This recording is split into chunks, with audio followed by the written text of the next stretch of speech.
another edition of Started in Seattle. Today I'm here with Content Runners co-founder Chad Fisher. Hello. And today we'll be talking about how Content Runner was created and what it does, and a little bit about how the challenges that he faced creating a two-sided marketplace.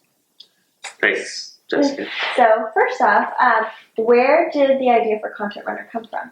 Yes, so 3 years ago we started a writing agency. And to manage the agency, we needed to find writers. So we went to Craigslist, we used spreadsheets, we used PayPal, all sorts of different manual ways to manage the writer relationships. We figured out that that wasn't working very well, it wouldn't scale. So we decided a year and a half ago to build Content Runner. And to do that, we needed a lot of different tools, different features that were just making our life really painful. So the ability to pay writers, to do 1099 handling, to manage projects, give feedback, come up with new ideas, lots of different things that just were really, really difficult. So that's why we built Content Runner. Okay. And so if you could just describe Content Runner. Sure. So it's a writing marketplace. It's for writers to sign up and users to sign up. They both can create accounts and facilitate unique written content.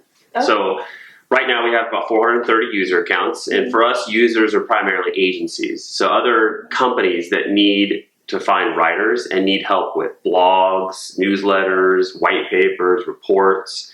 And then we have close to 700 writers. And we started building it a year and a half ago, and we only opened it up about 6 months ago to the public.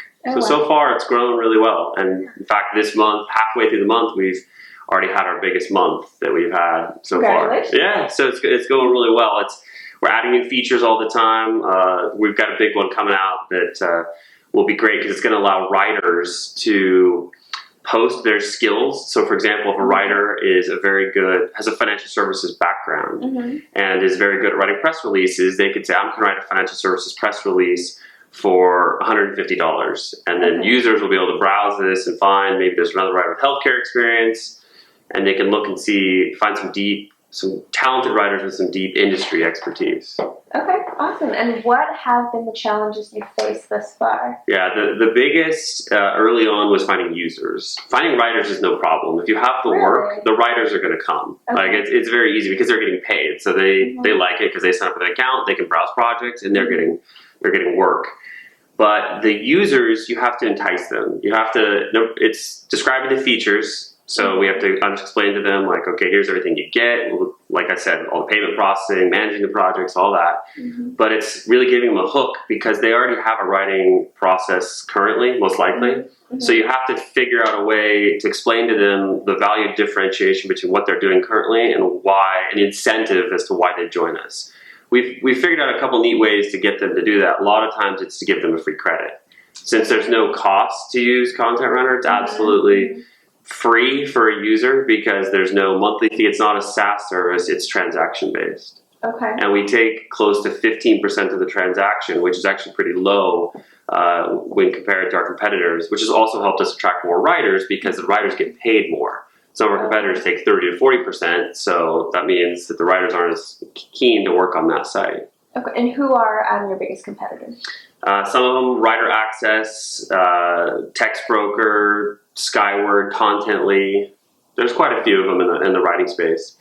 But because of how we built Content Runner, there's a lot of things that we think differentiate ourselves. The first being we're 100% transparent with our writers. So for example, you can sign up on our site and you can see a writer picture, you can see their name, their social profile, their bio, a resume, any other great sort of attributes about the writer, and you can contact them directly. You can message them. In fact, you could even have a relationship with them offline outside of Content Runner. We don't, unlike every single other marketplace out there, we've decided we're going to make it absolutely open because we feel like based on our low transaction fee and all the different features that we have, it's going to be, we think that the majority of the transactions are still going to occur on Content Runner, and so far they have.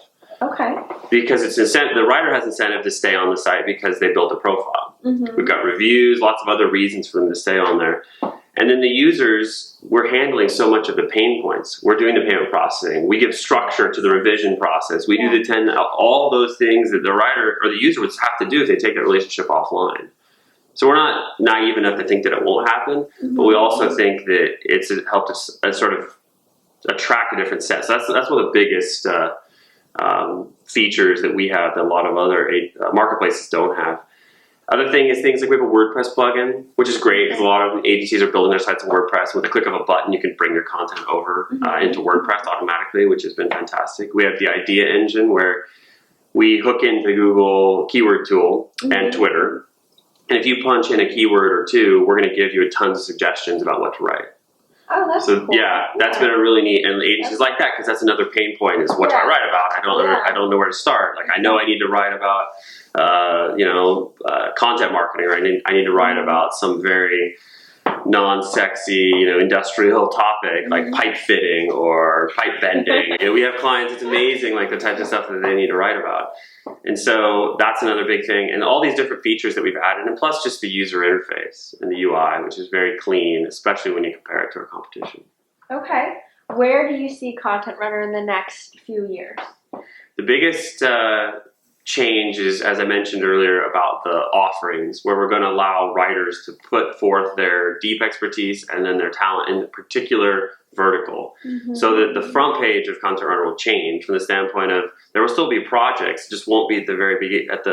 Like right now, if you go there, you see like all the open projects for writers. So it's kind of catered to writers right now. That will move off, and then there will be the writer offerings, so users can browse and see, okay, here are all the different types of projects I could look at, and then maybe, if I'm in the market for a press release or a white paper or a report or blog posts, and then they can browse and take a look. So that will be a big change for us that we think is going to really drive a lot more high-end users because we're going to be able to attract a lot more high-end writers. Okay. So that's a big step for us, and then sort of the near term. In the long term, it's just continuing to add more features and then add to our user base, which obviously then attracts more writers. Okay. I know that we had talked last time about this not being your first company you started. Right. What attracts you to being an entrepreneur? What do you like most about entrepreneurship? The challenge, I think, challenge? Well, especially with Content Runner. The marketplace idea, I had no idea. I mean, I knew it was big. Like, I knew it would be very difficult. I underestimated how difficult it would be. I mean, it took us 1.5 years to build it, which is fine. That isn't like out of the realm of, unreasonable like sort of time frame. But it's the work to build the software and the site, and manage it and add features, but then also cater to two constituents, right? You have the writers and then you have the users. And so you're always building features with one or both in mind. And so as you build up the users, then you need to make sure you get enough writers. As you get enough writers, you need to make sure you have enough users. So it's this constant work, but it's been fantastic because we've gotten a great start. And the best thing about it was that we needed it. It wasn't a project that we just went out and like, oh, we think there's a need in the marketplace for this. Yeah. We actually needed to solve our own pain point. Okay. And that's why we built it. And then working with a lot of our friends in the agency business and then doing outreach. And yeah. Okay. What's been your, I guess, the greatest challenge in starting any of your businesses? In any of them, capital's a big one. Like, since we don't take money, we've completely bootstrapped all of this. For Content Runner. For Content Runner. And even in my past businesses, it makes things go slower than if we went out and tried to raise X amount of dollars. And do you I like that. I actually prefer the slow growth. It gives us control, and it gives us the ability to build it how we want rather than taking outside influence to maybe change direction or speed up a certain thing or something. I mean, it's taking a while, but we're getting it right, and I like doing it that way. It doesn't mean at some point that it might make sense for us to take on additional money, but early on to get not only just a prototype, but 400 users and 700 writers. I mean, it's definitely a vibrant working marketplace. We already have, just in the first, like I said, 2 weeks of this month, over 100 orders placed in the system. And I'm probably on pace for a couple hundred. Yeah, which has been great. Okay. Well, my last question, my favorite question to ask. What is one business idea that you're willing to give away to our viewers? That's right. I'll go with what I said last time. You asked this Okay. question before. Okay. Ryan, Devereaux, my co-founder, and I were joking the other day about what if there was a dating site for seniors? Mm-hmm. Because if it seems like there's Match.com, there's eHarmony, there's all these different dating sites, and they cater to like the mass sort of public. But why wouldn't there be like a Facebook or a dating site for senior citizens? I mean, Yeah. you think that could be a great business opportunity for somebody. It's sort of tongue in cheek, but it wouldn't surprise me if somebody went down that road of trying to do that. Okay, well, maybe one of our viewers will take it and run with it then. That's right. You never know. That's right. Well, that is all the time that we have for today. Thanks so much for joining me, and we'll catch you next week. Thank you, Jessica.